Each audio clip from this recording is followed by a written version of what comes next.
Yeah. I feel like that would be an understatement.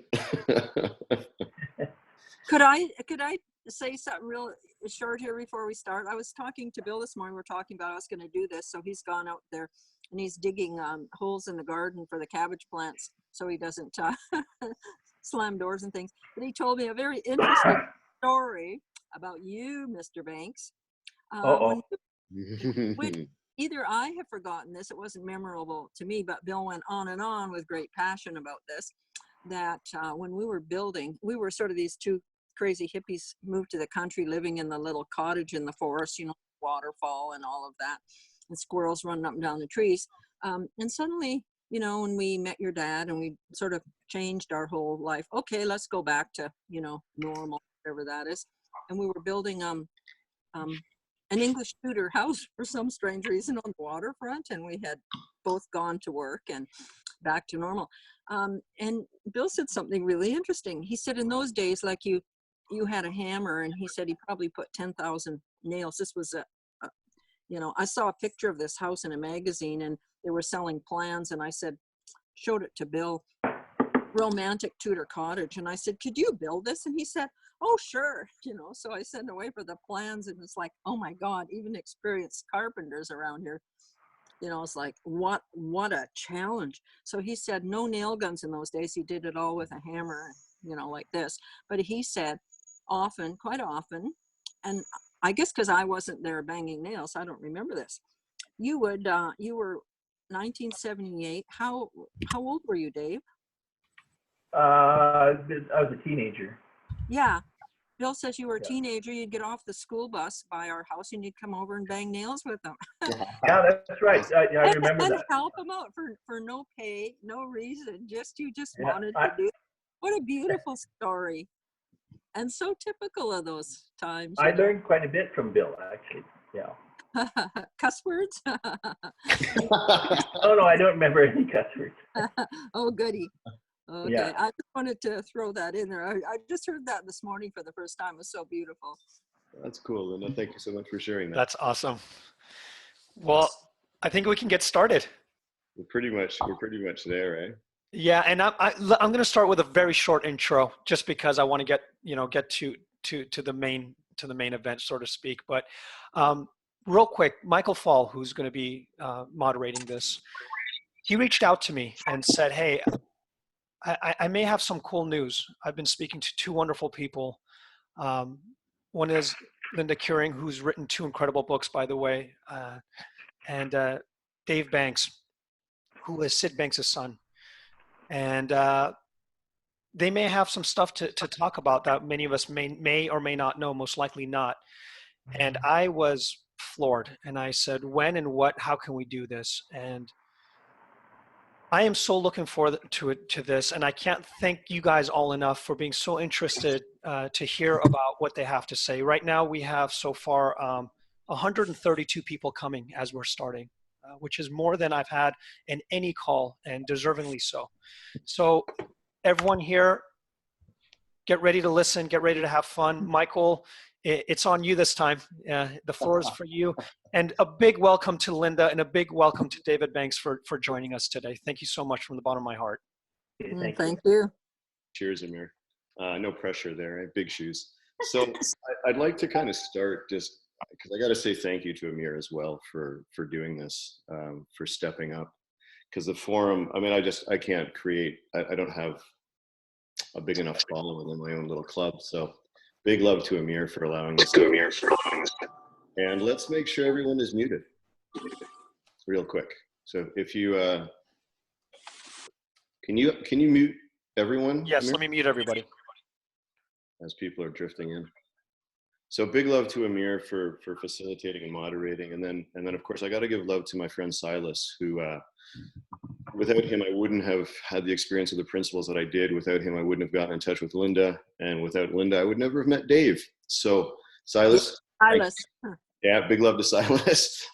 So we've got David Banks and Linda Quiring here. Let's get to it. David, I think this starts with you. And why are you here? Why are you doing this now? Well, thank you, Mike.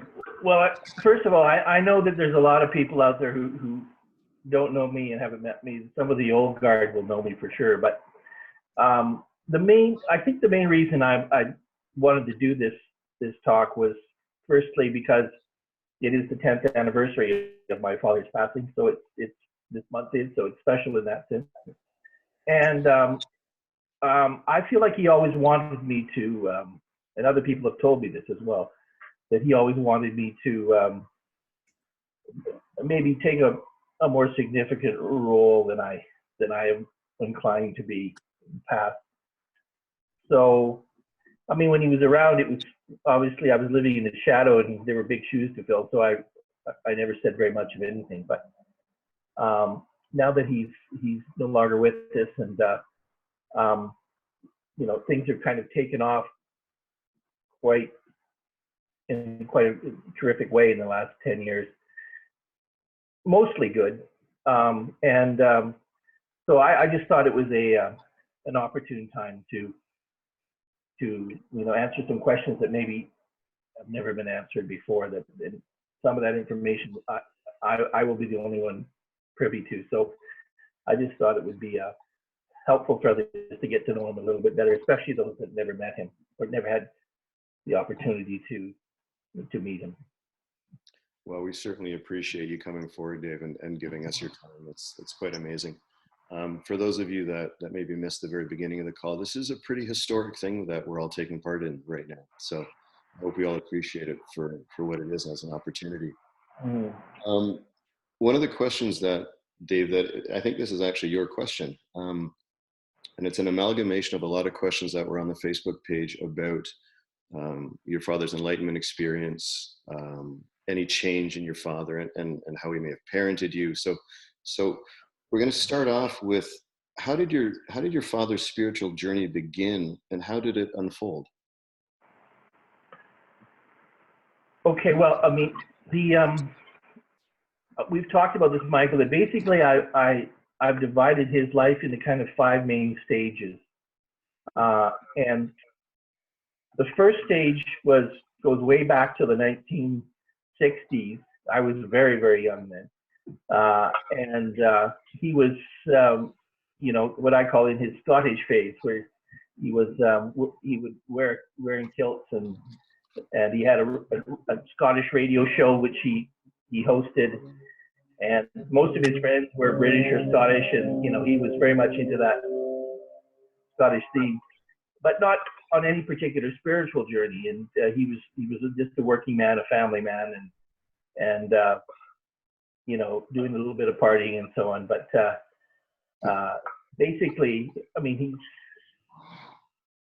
that was the first phase. And then the second phase, which begins in the very late 1960s and goes into the early 1970s, is when I believe he started searching. And if we had enough time, we could talk about why I think that happened. But in any event, I think that's sorry, David, I think it's a good idea for us to talk about why as well. Well, there were a couple of, I think, significant events. Nobody can say for sure, to get into someone's head and say for sure. And he never discussed this with me directly, but I suspect it had to do with at least 2 things that were significant. One was when my mother got extremely ill, nearly died from a brain hemorrhage, and I think that shook him pretty bad.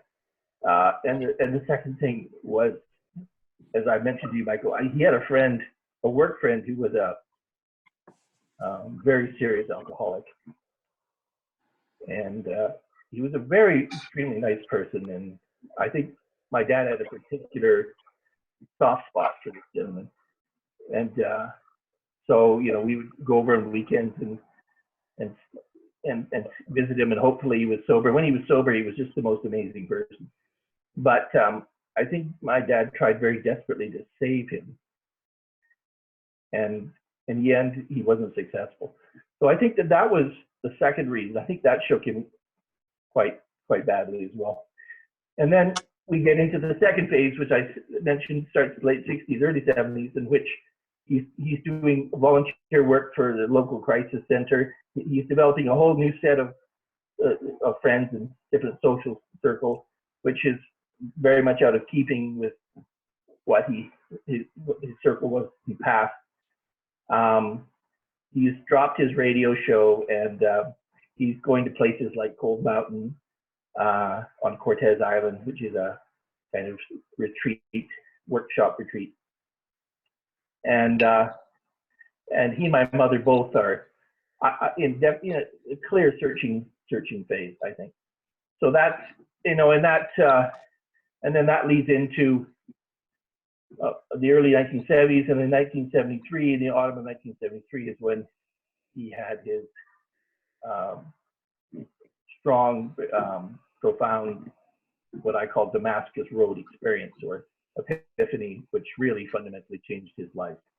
Yeah. And that was, and then after that, things really started to change. His life changed very fundamentally after that. How did it change? Well, he left his work. He left his home. We all did. We moved to Salt Spring Island, and Linda can take it from there. But it was a very different life that we were living, fundamentally different.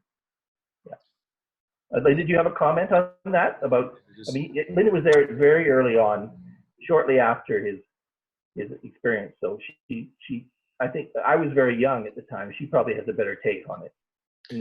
Linda, you want to share a little bit around that? And maybe even just like 2 minutes on what Cold Mountain represented back at that time. Well, Cold Mountain, you could Google it today. Hollyhock, I believe it's called now. They've changed the name. Right. And this is a world-class place. I mean, they do workshops on, Buddhist people will come and do workshops, Buddhism, all kinds of things. I think Eckhart Tolle has spoken there. But, world-class teachers of all kinds of things, which would be, I'm not sure just a spiritual center, but kind of just different thinking, very, in the States. I know at the time that Sid was going to Cold Mountain, there was a place in the California coast. What was the name of it?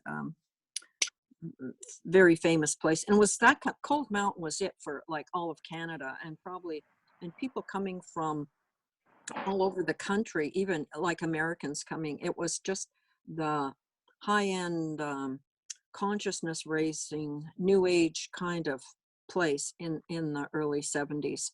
It was called Cold Mountain after I believe that's Japanese for Cold Mountain is in Japan, possibly, with monasteries up there and so on, but very forward. People going there were, I would say, not usually welders that worked into pulp mills. Well, I was just sorry to interject. I was just going to ask about that. That seems a little bit contrary to amazingly unusual. My husband Bill, he was a boat builder, and he worked and things like that, and he had gone there around the same time. I didn't go, but Bill went, and we went because we had met at a consciousness raising kind of group in our local. I just saw an ad in the newspaper, or the circular came around for our local college was having different courses, and I had taken a few different things that were. It was just starting to happen, things about consciousness raising. And that's where I met Bill, because he was at this same type of thing.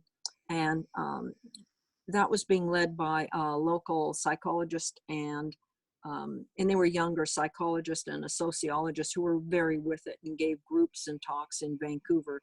And they were in and out of Cold Mountain. So we got connected with that kind of world. And Cold Mountain was it. It was like for North America, were two places. I forget the one in California, but Cold Mountain was it. super And cool. the other thing I'll point out, Michael, is that after that Cold Mountain experience, which I don't think he was particularly impressed with, actually, but anyway, but after that experience, he had his first insight after that visit to Cortez Island, to Cold Mountain. It wasn't nearly as large and significant as the second, but it was still quite a powerful insight that he had about himself. Linda, I think you have a comment. Someone at Cold Mountain commented to him at the time, right? What was that? I'm sorry. That someone commented to my father at the time about his insecurity, right? Yes, Remember that? because Yeah, that's the story, right? yeah, Sid told us often like he was, maybe a bit shorter than, maybe 5'8", not 5'10" or something. That he was in about 40 and had major, significant hair loss already, going bald. He had a foreign accent, and there was, always a stigma about these people that come over, displaced persons and immigrants and everything. So he's a Scottish immigrant with no education. He's got grade 9, which is here. What, you've got grade 9? That's nothing. But of course, Dave and I both know that at that time period in Scotland, his grade 9 was equivalent to our high school today. Yeah. And after grade 9, people went on to university. Like you could go to Cambridge after grade 9 in Scotland. But here, he had all these disadvantages and worked as a welder in a pulp mill, and was very, very self-conscious and very exceedingly insecure about himself in all different ways. And he had gone to Cold Mountain with Barb, and he was doing his, you sit around in circles and, talk about your problems and so on, and which was consciousness raising in those days. And I guess this was his main theme, always how insecure he was. And finally, at the end of this few days or week, whatever, he was walking on the beach with a psychologist who had been leading or who had been attending. And Sid was going on about his, I'm so insecure and I'm this and that. And the guy said, what a bunch of, BS. He said, I've never heard anything so ridiculous in my whole life. Like, there's no such thing as insecurity. And as Sid, he told this story over and over and over. And he heard this, like, there's no such thing as insecurity. And that just was the few words, the sentence that it just hit him like a ton of bricks, because his whole life, that I guess, and he was adopted, so his childhood even was insecurity. Oh, I'm adopted on something. And it just hit him, and it slammed into him like this reality. Well, and he realized it as a truth, fundamental truth. There is no such thing as insecurity. I'm making all this up in my head, and it sort of blows his mind. And as Dave said, he has his first kind of major experience, goes home, and for 3 days he's just sitting there, and energy pouring through him, and all this knowledge, Linda, sorry, this is happens. Sorry, Linda, we're into second experience already here, correct? Well, it's actually, it's sort of the same thing. Okay, David. He hears these words, this sort of blow his mind. He goes home, like, and for 3 days and nights, he's into this. He goes home, he's sitting in front of the fireplace. Remember, he said he could hear Mary, his mother-in-law, and his wife Barb, that was her mom, in the kitchen arguing or something about her. And he's sitting there in front of the fireplace, and suddenly he sees with great clarity what they're doing, and that how we're all, doing these things.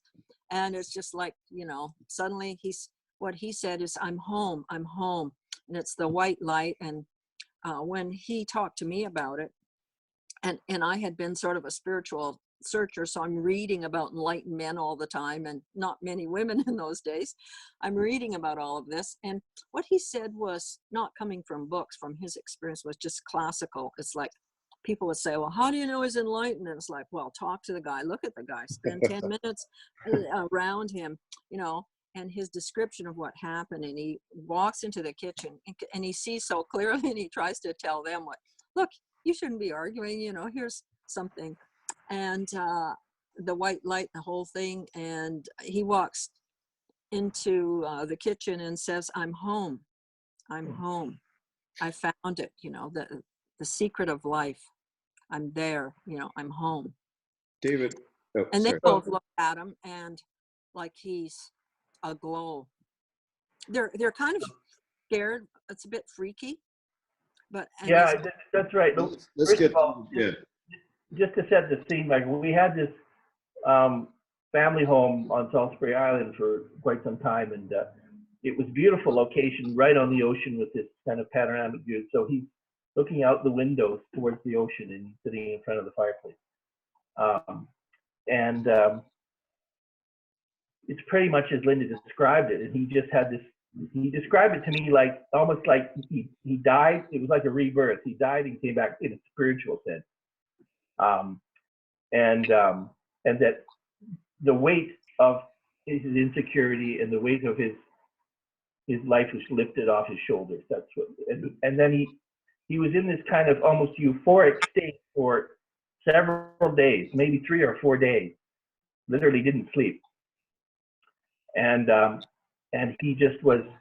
I think my mother was having a little bit of difficulty understanding what was going on and communicating with him, actually, because he was in this incredible kind of almost altered state of mind. And he kept saying, I'm home. And he kept saying, it's life's a myth, and it's just it's all fun. yeah, right, yeah. But it was I mean, anybody who doubts his enlightenment would, you just have to see it. I don't think you'd have much doubt that something pretty profound happened. Yeah. What made it really obvious? What made it clear to you, David, that something had shifted in your father? Well, just the experience that we just described, firstly, and then his behavior afterwards. I mean, he was in some ways quite a different person after that event.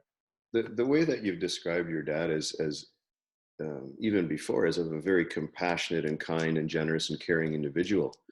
Does that get magnified? Does that change at all, or?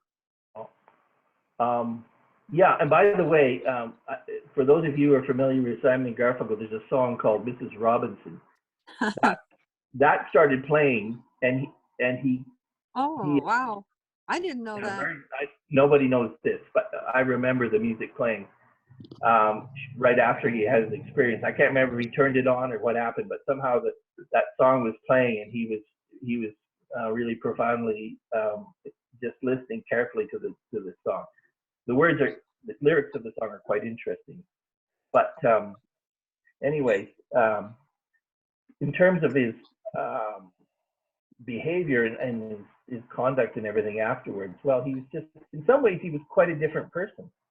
And in other ways, he was still the same Sid Banks, but he obviously was looking through a very different lens, and he saw the world in a very different way than he did before that. Go ahead. I'm not sure. I think that was just someone coming online to. One quick thing, if I could say in the, and there were a family, as I say, there was Barb, her mom, and close by living on Main Island were, and I think they'd sort of dropped out also, were Barb's brother Dave and his wife Carol, and they had 4 children about the same age as Dave and his younger sister Susan. And who else? There was, and then Barb had an older brother who I believe was a doctor, a surgeon, a psychiatrist Right. at the very large hospital in Victoria, BC, like, huge city hospital. And after a short while, their verdict was, especially the older brother doctor type, who, I don't know, was kind of maybe a patriarch of the family, decided that Sid had lost it and needed psychiatric care.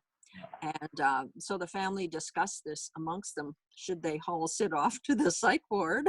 I hadn't heard that. Yes, and I believe that Barb's take on it was, well, he's different for sure, but he's so much more kind, generous, warm, loving, understanding, even tempered, just nice to be around, wonderful person. So father, husband. So if this is crazy, I'm all for it. So And yeah, what she is, Linda, and she is behind him 125%. what Linda's describing is true. And my uncle, my mother's older brother, did think he was a bit had gone off the cliff.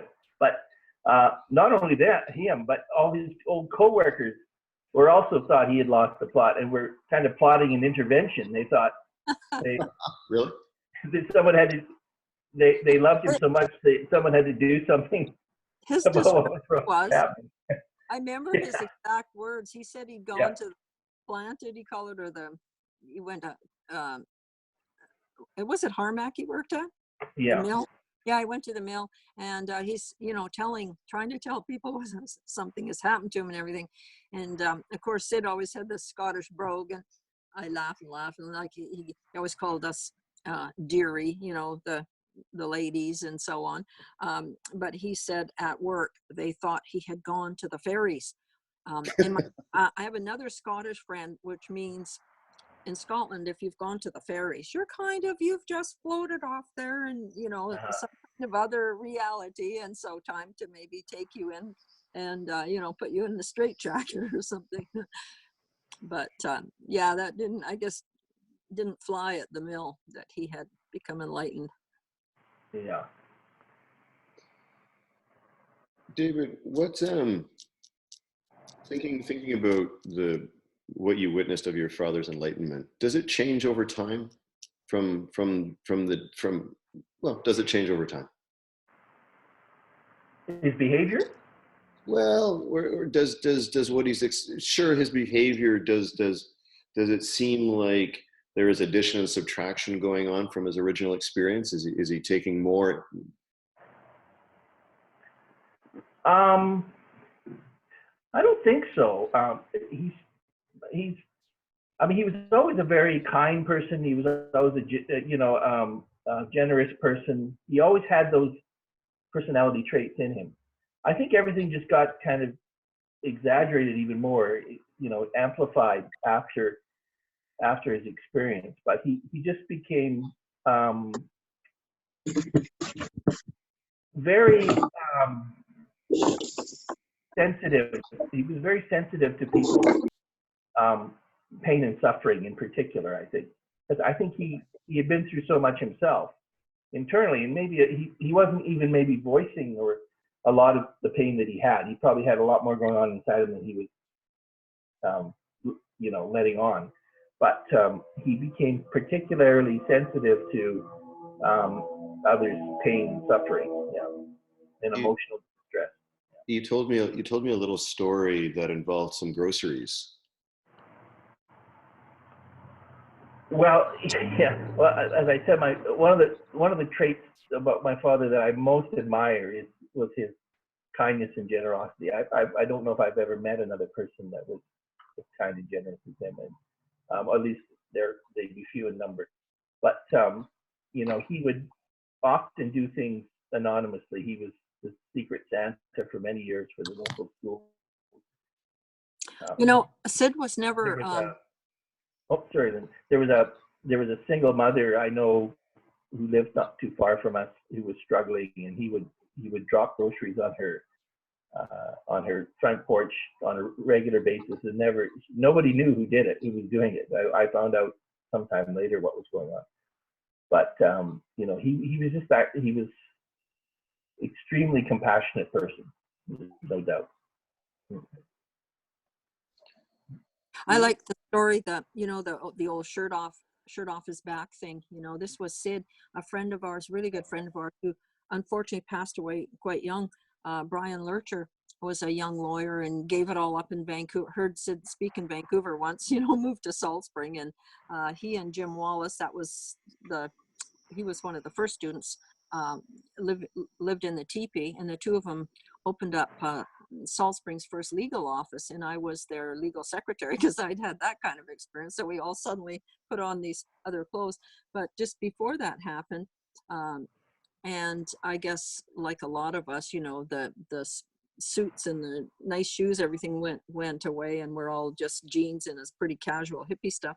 But Brian has to go somewhere or attend something with his family, or I'm not sure what it was. And he said he just like really didn't have anything to wear. And he bumped into Sid in town and was telling him, well, I'm going off to this event and so on. Gee, I'm headed over to the thrift store or something. Maybe I can find a jacket. So of course, Sid Banks, takes off the beautiful jacket he's wearing. And he didn't have a lot of clothes. He wore the same things over and over and over, like his favorite shirt, his favorite jacket, but they were That's just, a Scottish. That's a Scottish thing, Melinda. yeah, That's but they were very just, much a Scottish they thing. were so, Yeah. everything he wore was just so casual and comfortable and Yeah. lovely. He takes off the jacket, of course, hands it to Brian. Here, you can wear this. And Brian is like, wow, like really, you mean it's like, I remember Brian telling this story and it's like, okay, and I'll bring it. He said, no, it's yours. Don't bring it back. It's yours. So not the shirt off his back exactly, but the wonderful, beautiful jacket, and that was that. But what I was going to say was, and it just occurring to me as we're talking about this, with Sid, there was nothing. It's like, coming in like, I want this, I want that, I want a new car, I want this, or I want this to happen, that to happen. Everything, and I'm just realizing this, it was going out. Who can I help? Can I give you this? Would you like to go for lunch? Yeah, like here's some groceries. Here's some of I'm really busy, but here, he wouldn't say that, but you knew he was busy and demands pretty soon, incredible demands upon his time. It's like, sure, yeah, I've got an hour to chat with you about your problem. It was just everything going out, with love to help people. I agree with that, and we frequently had, as he became more and more well known, we frequently had strangers knocking on the door. We had this long kind of windy driveway that came down through the woods to the house, and people would just find it and wander down the driveway, and occasionally arrive by boat. But they would just knock on the door, and both my mother and father never turned a single person away. They'd be invited in and given a cup of tea, and Dad Cup of tea. And I mentioned to Linda at one time that we had come back from a visit to the city. That for a few days we arrived, and there was a whole bunch of people camped out in the front yard. That come down to see, they had tents up and that sort of thing. And he didn't bat an eye. It was like, okay, well, come on in. He just was, he would never ask them to leave or anything like that. It wasn't his nature. Yeah. I'd like to, I've got one more sort of historical, personal kind of question to ask, and then we're going to shift gears a little bit. Tell us a little bit about your mom and the role that she played in all of this. Well, she's a kind of an unsung hero, I think, in this whole story, and probably hasn't had the recognition that she deserves. And I'm pretty sure Linda would probably agree with that. Amazing. Yeah, she was she was there from the very beginning, and she was a extremely stabilizing force in his life, I think. She was incredibly emotionally a level person. I don't have a single memory of her ever getting angry or raising her voice at someone, or if it did, it didn't happen around me. I never saw that ever. And incredibly gracious. I mean, Linda, I think you were quite close to her. Yes, and probably spent hundreds of hours with this woman. She was very quiet, not shy and not introverted, quiet, and strong. One of the strongest women. And I don't know why I say this. I'm trying to think of anything in particular. I can't, but just strong, level-headed, like an anchor for Sid. And I'm not sure how he could have done what he did without Barb there, just an anchor for the home, the family, the people that came.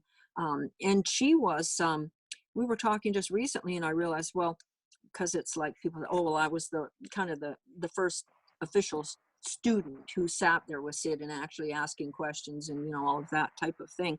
But really the first student would have been for sure Barb, because by the time I met them, which was just a few short months after this experience, Barb she was full of this energy and knowledge and enlightenment also.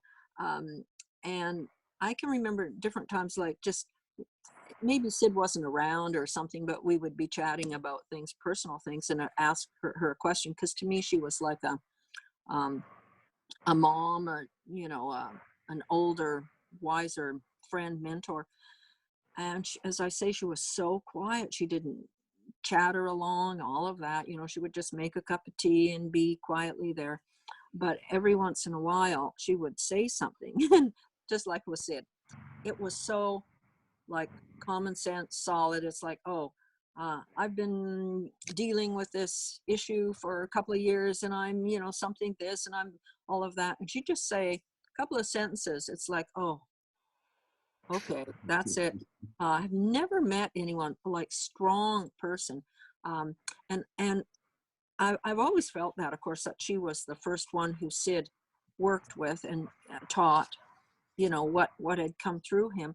But what I just realized the last few weeks we've been talking was that she was also, I guess, the first teacher,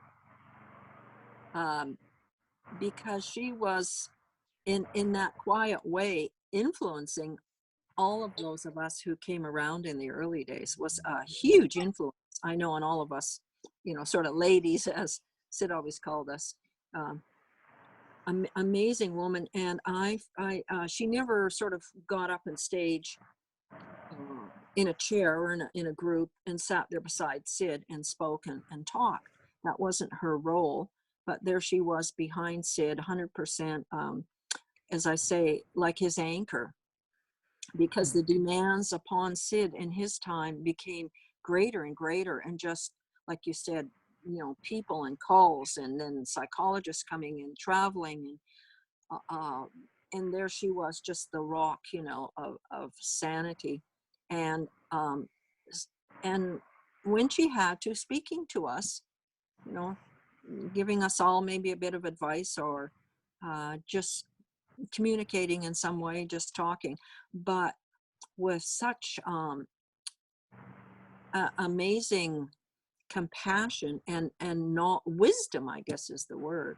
Just, as I say, one of the strongest and wisest women I've ever met in my life, and really under acknowledged in this whole movement was how powerful she was. And of course, she left us much too soon, and has not been around for many years, but amazing woman. David, Dave, thank you, Linda. David, do you have any thoughts before we switch gears? Is there anything that you feel you can add, sort of historically or personally?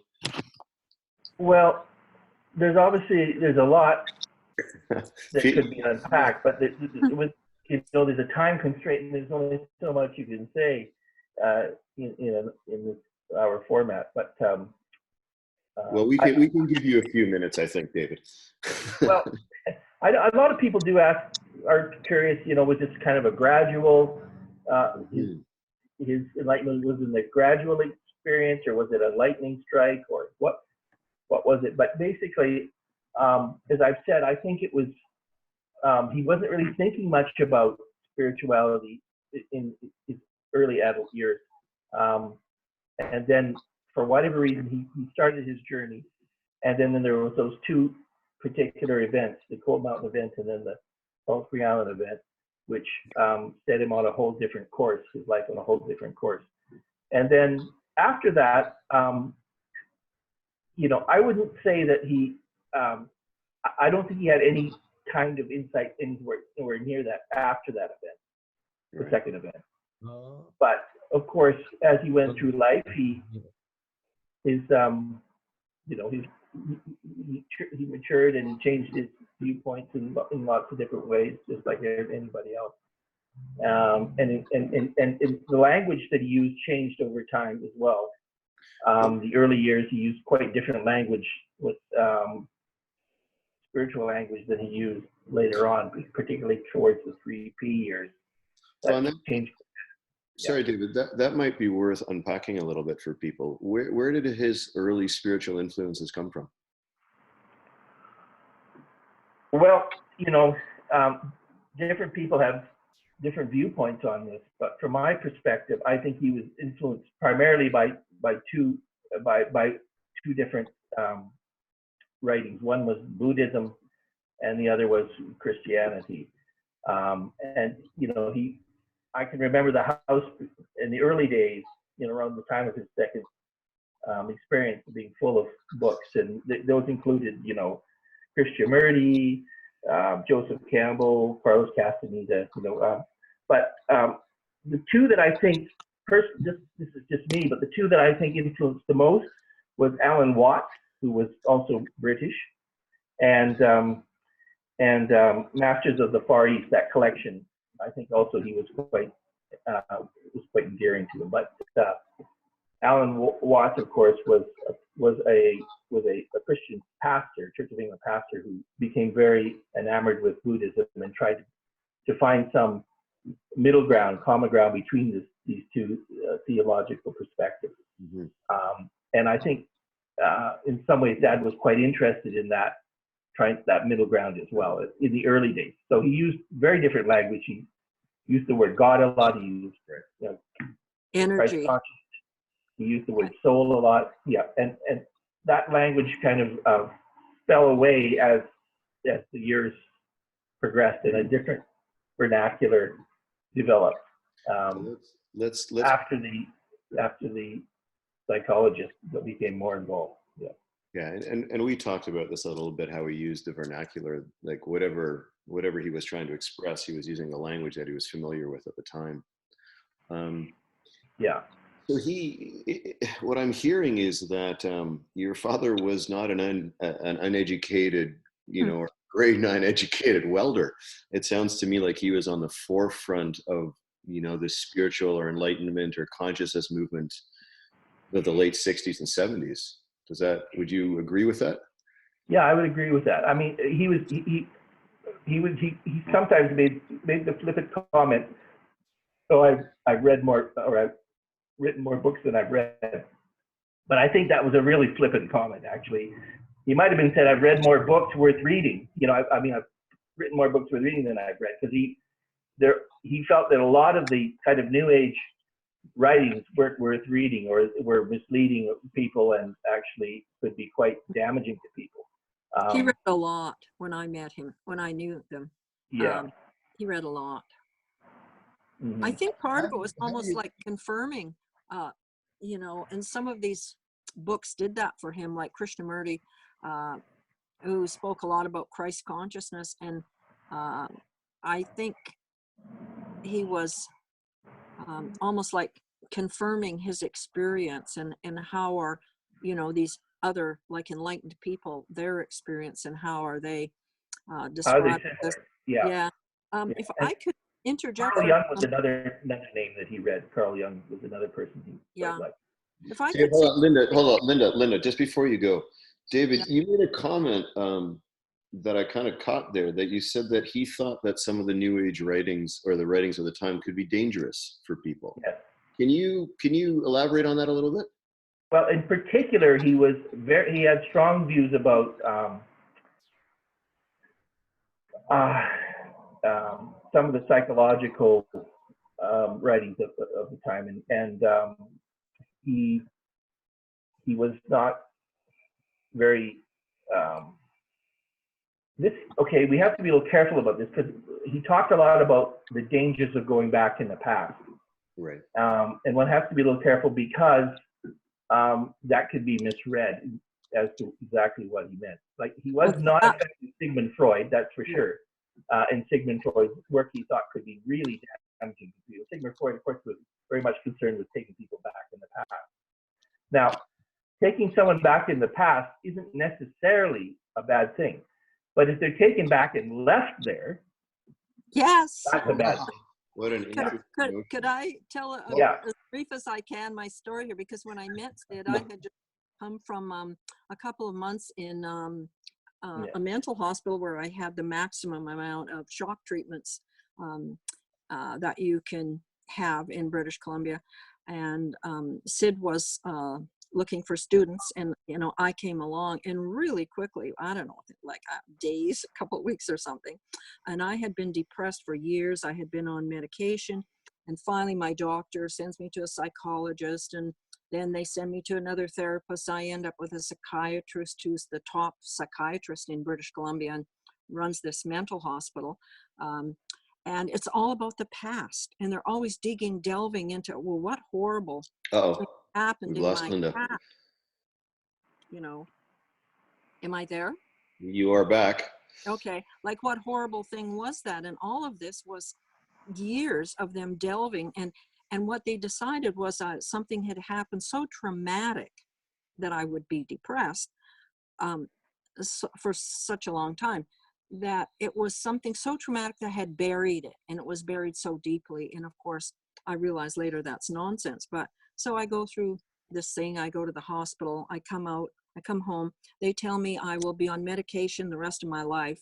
And I'm sent home with 3 or 4 different medications, uppers, downers, muscle relaxants, antidepressants, and that I will be back for shock treatments probably every 6 months, a year for the foreseeable future. And for my mid-20s or something, this is really Tuesday. So I meet Sid, and within a couple of weeks, like the whole thing right from the beginning, I'm trying to tell him my story, and it's like the past is gone. This was his thing, and the problem he had with these books, these kinds of consciousness raising groups that Bill and I were in, because they were focused on the past and, getting rid of your anger, getting into, and that's what happened to me. They sort of got me in touch with, these negative feelings, but it's like, okay, this happened, that happened. But of course they didn't have the answer to like how, okay, now I'm aware of this, but how do you get rid of it? But with Sid, it was like, past is gone, it's dead, doesn't matter, not important. And not only did he say that and teach it, but he just like lived it, acted it. And so within like a couple of weeks, I knew, wow, did I ever get off track with that? And that was very powerful, I think, for him too, because he could see this worked, This worked. Within a couple of weeks, I threw away all these medication, have not had maybe a painkiller since that time. It was a miracle. So Michael, Yes. my dad was very commonly would say, he would say that the past is just a memory carried through time. He would Yes. often say those words, a memory carried through time. So his point was that there's nothing wrong with going to the past. There's nothing wrong with reminiscing or even revisiting uncomfortable incidents or experiences. But you have to realize that it actually doesn't exist. It only exists in your own mind. Then it has no power over you. It has no control over you. So it's nothing wrong with going into the past if you can almost see the innocence of those memories. And that's exactly what happened to him with his experience, was that he realized, in his case, he had this really kind of deep insecurity that it was just all created. Yeah. And then once it had no power over him, he was free from it. And so that's why I say you have to kind of put it into context when you talk about it. It doesn't mean that you should never go into the past. He's not saying that. But he's saying just let it go. Look at it like a movie or something. You go into the past, your own life, and you look at it like it was a movie scene. It's not real. It's just He also said it's just a thought, so you can just drop it. It's just a thought, like just drop it. What's okay? I'm gonna move us along here. I just getting cognizant of the time, and just for those of you that are out there, I have had the good fortune of speaking to David and Linda about a lot of this stuff already, and I'm hoping we'll get more webinars out of them, because they both know Sydney's work really, really well, and we're not delving into any serious questions, I don't think, on this call, but they have the answers to those as well. So. There was a really quick question. Was he, so this is a live question, what was he studying, or was he studying anything before his enlightenment experiences? Yes, the readings that I just described, he was reading all of those. So there was, maybe up to a dozen different writers that I can think of. Okay. he I was just sent. wanted to clarify that really quick. Ernest Holmes was another one. Right. Um, Sorry, David, is there truth to the story that he found that book at the local dump? Yes, I he saw found it that at a he found. recycling depot. Excuse me, yeah, at a recycling depot. All right. Yeah. So let's, okay. We're gonna, I said we were gonna switch Philosophy of gears. Science, I think it's called. Yeah. Sorry, Mhm. David. I cut you off there. We've got about 15 or so minutes officially. And I got a really good question. Science in Mind, it's called. Sorry, Science in Mind. That's right. Yeah, it's a big It beast was of a his Bible. He said it was his Bible. Yeah. So this is a question that I got from someone recently, and I think it's a good question. I think it fits here. Was Sid's teaching, and I'm just going to read it verbatim, was Sid's teaching aimed at improving others' psychological well-being or at helping others attain enlightenment? No, he wasn't interested in others attaining enlightenment per se. He was interested in being able to function in a more healthy manner, to have be able to live day to day without being burdened with the anxieties and the fears and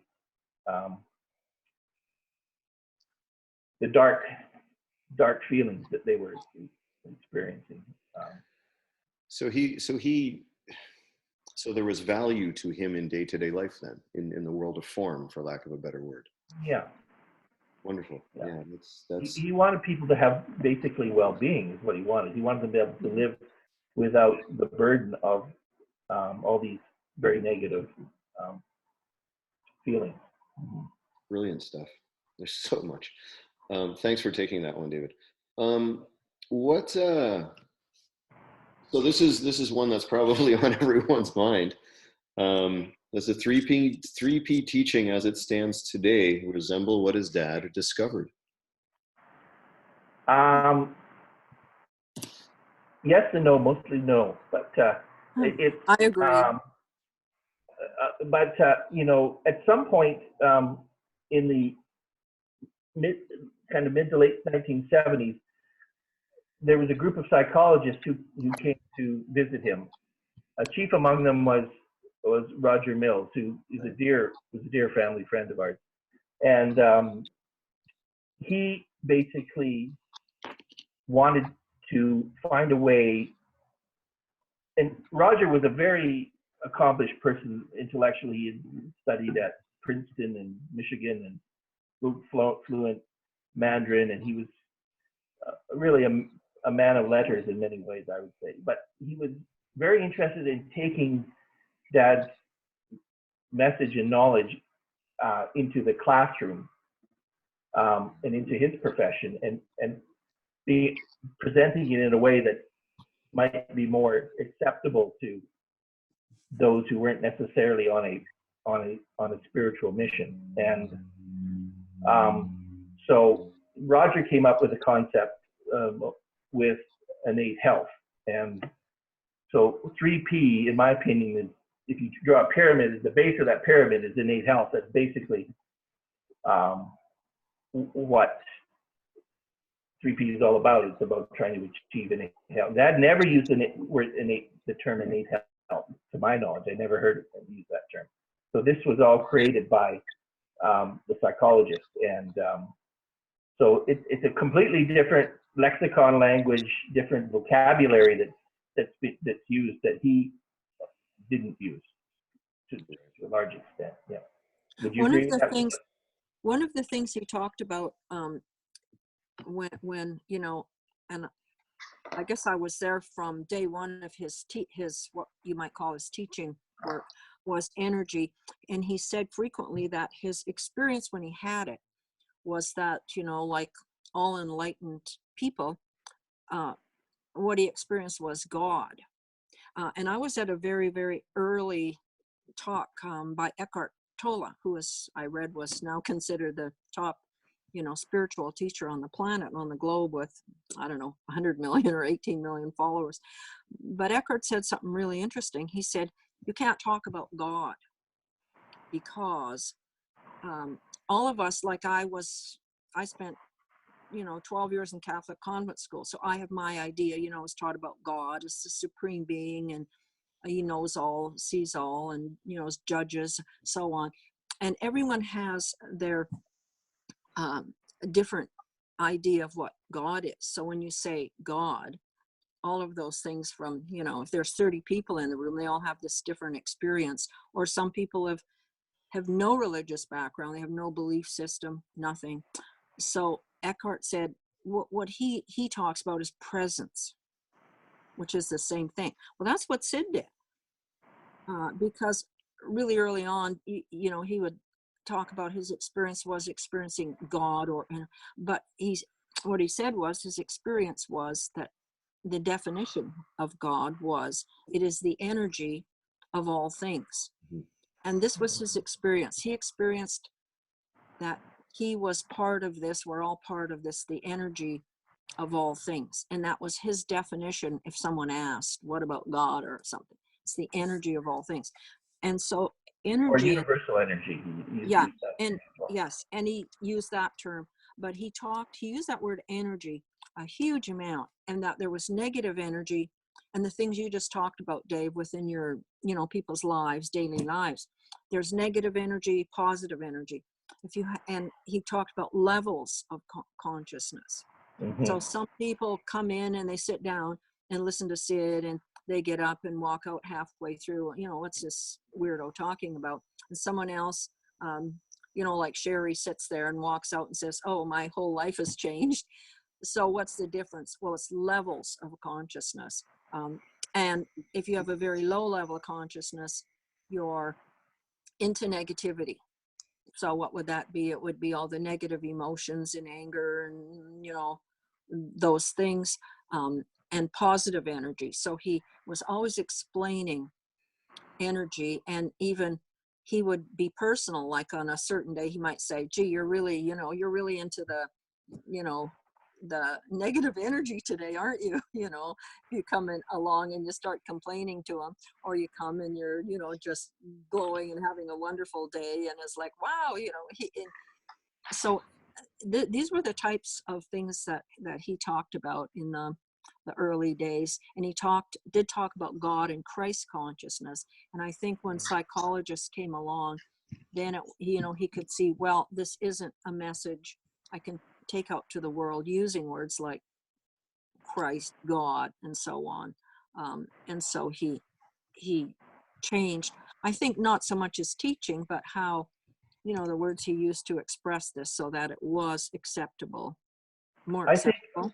I think, Michael, that in the minds of some people, in the more intellectual mind, the psychologist, what Dad was speaking about seemed a bit esoteric or mystical, and I think the idea was, how could they present this in a more applied way, like the difference between basic science and applied science. How do you take this and you create a framework whereby it's maybe more palatable to people who are not necessarily so inclined towards an esoteric perspective. So, at the same time, not losing the value of it, So who came up with the three principles? Well, I always tell a story because I don't think it was just one person. No. Because I was kind of involved with what had happened. And should I tell that story? Which story is that? I don't know. Well, but there was a huge group who were followers of Joel Goldsmith of The Infinite Way. And he was around 50, 60, oh, right. 60, Yeah. wrote 30, 40 books, and had a huge following, maybe a couple of hundred people in Victoria, BC. And when Sid first went to speak there, and he went, more and more often to Victoria, those students came, and very many of them, heard Sid, and it's like, wow, yes, and believed in him. And so he was invited there to speak in front of these hundred of people, but the people running the group sort of said, well, no, we're an Infinite Way group, anyone who, and this is an open teaching, anyone who wants to hear Sydney Banks can go hear him, but we can't have him come and, you know, do a different teaching at our talk. So this went back and forth. So he had a meeting, asked if he could meet up with the woman heading this group, and I had met her, so I picked her up at the ferry and brought her over to Sid's, and I was sitting there with the two of them, and they were discussing this. How can this work that Sid can speak with the following from the infinite way? And she said, well, she said, my understanding, the problem that I've heard about your teaching is people just can hear something or they see something, or, and there's no structure. And my feeling says, yeah, of course. Yeah, great. Isn't that? That's what's so wonderful about it. But it's like you need some structure. You need principles. The infinite way has principles. And the conversation went on like this. And of course, if you open up a Joel Goldsmith book, on every page, he talks about the principles of life. Mind you, his principles weren't mind, consciousness, and thought. But, and Sid is listening to this, and it's like, okay, he talks about mind, he talks about consciousness, he talks about thought. So a few days later, he's talking about and writing about it in the form of principles. Okay, you want me to get a little more structured? Is this what it's going to take? You know, like changing terminology and not saying Christ consciousness. If this is what it takes to help, you know, 10,000 people instead of 8, then I'll do this. David, I notice you nodding away there. Do you have something to add to that? I just think there's a really important point here, which is that Dad was constantly reminding people to look for the feeling. It wasn't in the words that the secret was found, it was in the feeling. And he would often say, look beyond the words and look for the feeling. Yeah. And anybody who met him personally was impacted by that feeling. Now, in terms of 3P, it's the value of it.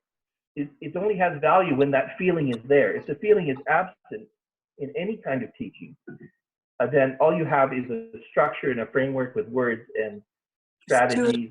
Then it's intellectual. Yeah. Well, and we. Yeah, then it becomes an intellectual exercise. And so it's very important the feeling is there in the room, because otherwise the value is significantly reduced. Let's put it that way. People used to ask, like, well, what did he say? You know, he gave a talk. Oh, what did he say or something? And you couldn't really ever repeat it, because he was there coming out of, and when he said feeling, and I think a lot of people, including myself, you know, in the beginning, we all got confused about that because we thought, oh, the feeling, we want to have this wonderful. It's like, no. It's not just that you walk around in bliss all the time. What it is it's what he was teaching us. It's not intellectual. This isn't something you learn. You know, you learn about the principles or how life works, and you go out and you're okay. That's not it. You have to experience it. You have to have this feeling. You have to feel this. And when he spoke, you could not go out afterwards and say, well, okay, well, here's what he said, because it was coming so just through. And he always said this isn't from his mind, and he's got this teaching, and he's teaching from his mind. He's sitting there talking in our small group or whatever, and he would say it was coming through him.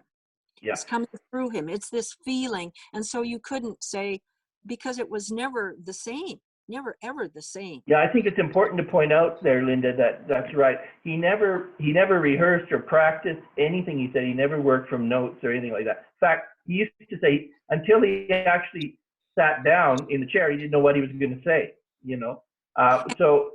And he often said that when we were hearing, because he would say every once in a while something so new, different, and spellbinding from what he had been saying, and we're all sort of blown our mind. Where did that come from? And he always said that we were hearing that for the first time, and so was he. That he would just open himself up to the energy of the universe, like you say, no notes, no idea what he'd just sit down and he'd do this, and he called it going inside. He would just center himself open his eyes, sit up, look around, and start to speak. And pretty soon, this is just coming through him. And he said, not all the time, but occasionally as he's talking, some new and significant, inspirational, amazing thing comes through. And he'd say afterwards, wow, like he was just learning that. That was the first time he'd ever heard it, just like we were hearing it for the first time. So it was very unstructured. His approach was extremely unstructured. Yep. Mm-hmm. So it's just after 3. I've got I'm trying to listen, but I'm getting a few notifications of some questions. Can we take a couple of quick questions, David? Okay, go ahead, Michael. I'll do my best. Okay, so these are, I don't think they'll be too challenging. One of them is there someone that you know of in the community now that best exemplifies the teachings of your father? Well, firstly, I'd say I'm hesitant to create any kind of equivalence because I think he was really unique in his own person, in his own approach. I don't think there wasn't anyone like him or is anyone like him. But there maybe are people who he would have some fundamental agreement with. And Eckhart Tolle, who Linda mentioned, might be one of those people. But he who also lives here. Sid lived up the road there, and Eckhart up the road there. I lived in the middle of them. One thing is he could tell straight away, like in an instant, whether someone had actually knew what they were talking about or was speaking from the right place. He could tell right away. Yeah. There was no duping him on that point. I spoke to him once about Eckhart Tolle, and because it was a student of Sid's, a follower who lived in Victoria, who was friends with Eckhart, or I don't know how this happened, but the first talk that Eckhart ever gave was in Victoria, and there were about 10, 12 people there. I can't believe I was there. It was his first talk. This is about 10 or 12 people. And I talked with Sid about it later, and I said, it's amazing to me is that he's talking and so similar to what Sid was saying in the beginning, that the two of them, they were almost like saying the same thing, which I thought, considering that, because the source is the same, that's why. Yeah. And I thought, well, what an incredible thing. And that's true. That's where, Sid, his teaching never became worldwide.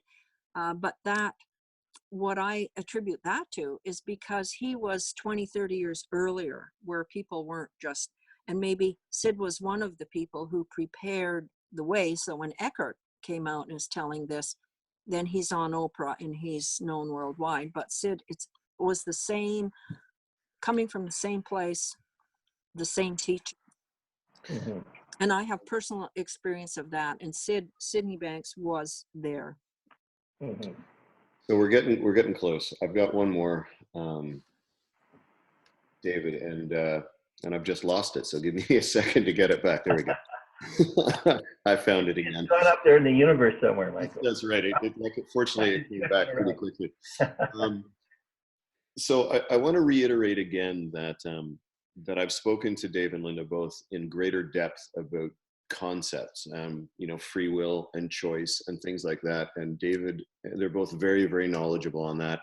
And I know that we haven't touched on that kind of depth because we just don't have the time. So the hope with this first webinar, we'll see what happens, it was to serve as an introduction to Dave and also to Linda.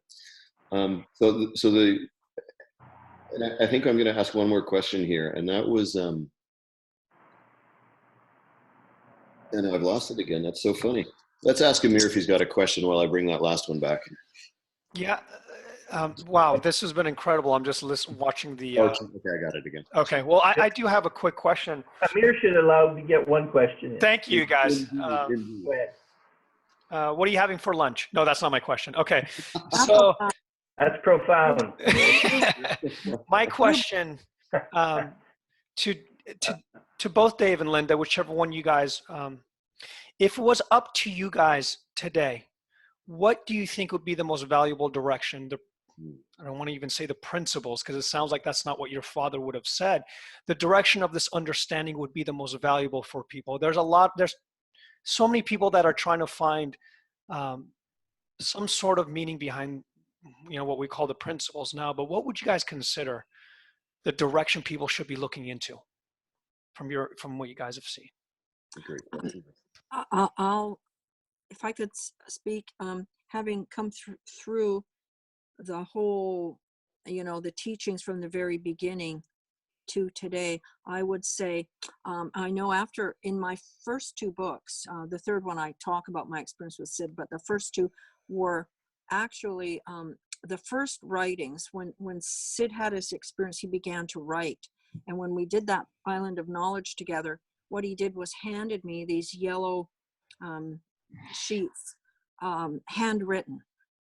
So as things came to him, right after his experience, he began to write them and he gave them to me. And those are teachings that appeared in those first two books. The other thing is, in the last 2-3 years, when these books came out again, and I had a huge collection of Sid's early tapes, and I can't believe I did this. I gave them away at some point, and the woman I gave them to said, "Oh, something is like," but the early tapes surfaced, many early tapes, and I would say those early tapes where he would just sit there and go into this profound space, and as I said, it's like you knew you were in church or something amazing was happening, and it was, I think, a more simple teaching, minus the structure, just coming out of that, that font of wisdom that he had tapped into, and any way to access those.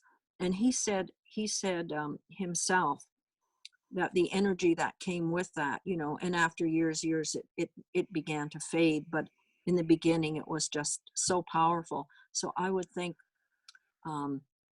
those early tapes for sure, and Sid's writings and books.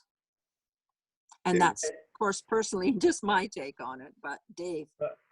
I would just add to that I think in many ways his teachings are timeless. So it's not like they're, have to do with a particular generation or particular period of time or anything like that. I think that his teachings are universal and timeless.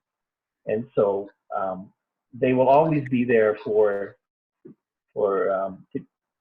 help people, and hopefully they have helped a lot of people, and hopefully will continue to help a lot of people. And I don't want to let the cat out of the bag here, Linda, but Linda's recently come across some. We forgot.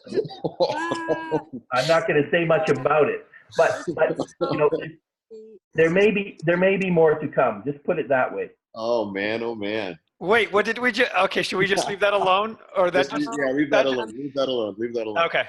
This is big. Leave it alone. Yeah, leave it alone. So last question, David. What do you see? It's not the end of the road. Let's put it that way. Yeah, well said. Yeah. What if you see yourself as having a role in the contemporary world of 3P, or continuing what your father started? What is it? Do you see yourself having a role there? Would you like to have a role? I don't know. There's a lot of value in 3P, I think, but it all, as I say, it all comes down to how it's practiced and if that feeling is there or not. That's what it comes down to. So Dave, a lot of people will be helped by it, I'm sure. Dave, if I could say something, Dave is the most modest person. Dave Banks, like his father, he must write. This fellow sends me emails that brings tears to my eyes. He's like a cross between, and I'm a Shakespeare course short of an honors degree in English Lit, right? This is what I did after I knew Sid. Okay, so I've got 10,000 books here, right? This guy writes like a cross between Wordsworth, Carl Jung, and James Joyce. He That's must a compliment. write. Thank you. He must write. I don't think he's deserving, but Uh, I Don't will, I you will, want I will quickly corroborate that David is one of the most modest and humble people that I have met, and exactly. his intelligence. There's a Well, if I lot said more to anything, learn from David. I sound like I'm not being humble, so I won't comment. Well, oh, there you are, David. That's Do you humble ever, of you. do you, I know we touched on this. Do you ever see yourself teaching? Whatever that means to you. He is teaching. He just doesn't. Well, I've been a teacher for a long time, yeah, a fair few point. decades, a couple of decades at least, yeah. So I mean, that's my profession actually. Mhm. So you know, I was a graduate student in Montreal, and then in Cambridge, England, and that's Right. where I trained as a teacher. So yeah, it is kind of my profession actually. But Does that mean you might consider carrying on some of the teachings of your dad's? well, I think you know, I hope I try to live it as much as I can, and He's doing it. And that's yeah, so, He's doing yeah. it. that's really actually an important thing, and is maybe where we can wrap up. Can you say a little bit about your father's idea of bringing the principles into daily life, or excuse me, bringing his enlightenment experience into daily life? Like Well, how do you best share, I guess, is the question. I think Michael that he would say, you know, again, I'm really reluctant to try to, you know, be his spokesperson, but Sure. I think what he would say to that is that don't make too big a deal about it. Like, don't overthink it, and it's actually easier than you think. And just try to live it. And when you live it and you share it, it will grow. You know, like the seed will grow into a plant. So, Blossom. and if you don't, you will lose it. It will go away. So, Hold on, David. Can you come back to that? You'll lose what? well, whatever feeling you had, you will lose it if you don't live it and you don't share it. Those two things. Right. Yeah. I think that is a beautiful place to end our call. Amir, would you agree? No, I'm keeping Dave Well, yeah. Dave and Linda for another 2 hours. So I'm sorry. You can go, Mike. You can go, Michael. No sweat. No, I listen. This is it's better than I thought it was going to be. I already had like an idea behind this, but you guys are absolutely incredible. And yes, this is a perfect time to end it. And everyone's just so grateful for you guys. I'm listening, and everyone's just saying how amazing this was. I have a final question. Sure. Linda and Dave, would you guys be willing to do another call? Possibly. Okay. Okay, if Dave goes for it, I'm in. All right. We got a consensus. Fair enough. We got it. Okay. Yeah. But you know, it's really important to me that my father's legacy, you know, be passed along to as many people as possible, and that his life be celebrated and his work be celebrated, because he was a really exceptional person, the kind of person that doesn't come along very often. Mm-hmm. And I think it's you know, incumbent upon me to make sure that his legacy lives on as much as possible. Yeah. I agree. Beautiful. Yeah, absolutely beautiful. And Dave, you are so, your dad, I have to say this, he would be just so proud of you, because there you are speaking the way you are. You know, my dad had a very, very, very dry sense of humor, and a tremendous sense of humor. Anybody who knew him would agree with this. And one of the comments he used to make when someone made something he would say when someone made a comment like that was, "I don't know who should be more insulted." So when you say you're a lot like your dad, he would say, "I don't know who should be more insulted." So that was, I mean that. I'm very sure he would say something like that. If he could see you sitting here today and listening to this, he would, it would, I'm sure his heart would swell, David. I mean, I knew your dad intimately for many, many years. And of course, a kid always knows their parent from a and Yeah. vice versa from a different point of view, but he would be, and I am so proud of the wonderful person that little kid I met, the little 8 or 10-year-old has developed into this wise person. Just, he would just would make his day, as he might say, huh? He'd have some funny little humor Scottish thing to say, I'm sure, but yeah. So I just saw a question pop up that said, "So what are they having for lunch?" I saw that. Of course, it's Ankush. Leave it to him to leave it up. Totally. We're having probably like greens. This is greens time on Salt Spring Island. All we've been eating for 2 weeks now is greens. A lot of spinach, but I have to run out there and pick it. And what else? Greens, a lot of kale and radishes. We've been having radishes every day with we love radishes. I'm coming for the pie. You can keep the radish. And pie. And we're having, this is spring rhubarb pie. We have a crop of rhubarb. It's been, the weather's so amazing. We have the best crop of rhubarb my husband built. This is his favorite thing in the world, not mine. Needs He's too a much. phenomenal gardener, for those of you who don't know. He's an amazing gardener. Yeah. David, while you're here, any last thoughts for us?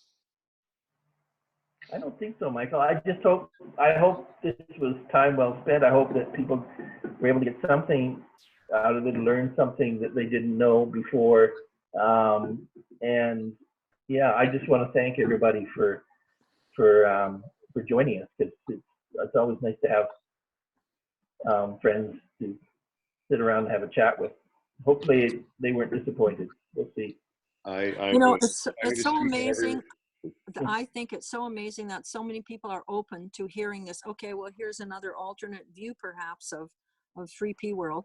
And I have to say, Michael, thank you for. I'm just so amazed at how totally, absolutely open. No matter what we say, you're never so like attached to one viewpoint or other. You're just open, taking it in, and you and Amir making it possible for this to happen today for Dave and I, and for so many people, is just that's I think you've taken 3P World off in a whole different direction. Thank you so much. That's very, very kind. I have to say that over the time that we've spent together leading up to this, I have learned a ton. and I look forward actually to getting into, hopefully, some of the more philosophical questions around your father's teachings, maybe on another call. Yeah, that's what I was thinking as well. I think this is such a cool and groundbreaking history, like how we got into the history of it, and then kind of get the background. I will leave it with one last thing with both Linda and Dave. The biggest thing I left with is you guys' compassion and your love. I mean, your love for Sydney Banks, your love for what he's done.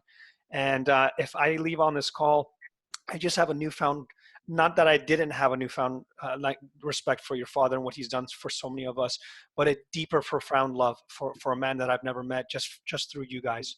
So really, thank you so much from the bottom of my heart. I feel 100% the same way, Amir. That's a compliment, Amir. Thank you. And I'm sure my dad would be very chuffed, to use the British term, very chuffed that you said those kind words about him. I almost feel like he's with us, and he is with us. He's with us, yeah. Well, Amir, you're at the controls, so when it's time to shut her down, it's time to shut her down. Yes, and on that note, thank you for everyone that joined us. We ended up having 181 people on this call. We had 229. That's people have been dropping. Oh, wow. Yeah, that's right. People had to leave. Yeah. Everyone, thank you so much. Dave, Linda, from the bottom of my heart. Michael, everybody that got this together, put this together. And I hope this is not the end of this conversation. I really think that we're onto something with this. And we'll hopefully see you guys soon. Please comment in our group. Please let me know your thoughts, or in Michael's group as well. We'll put a link to that as well. And we'll see you guys all soon. Have a wonderful day. And this will be. Okay, Mary. Thanks so much. Okay. Bye-bye. Take care, you guys. Linda, good to see you again. See you soon. Bye, guys. Thank you. Bye. Bye-bye. Bye.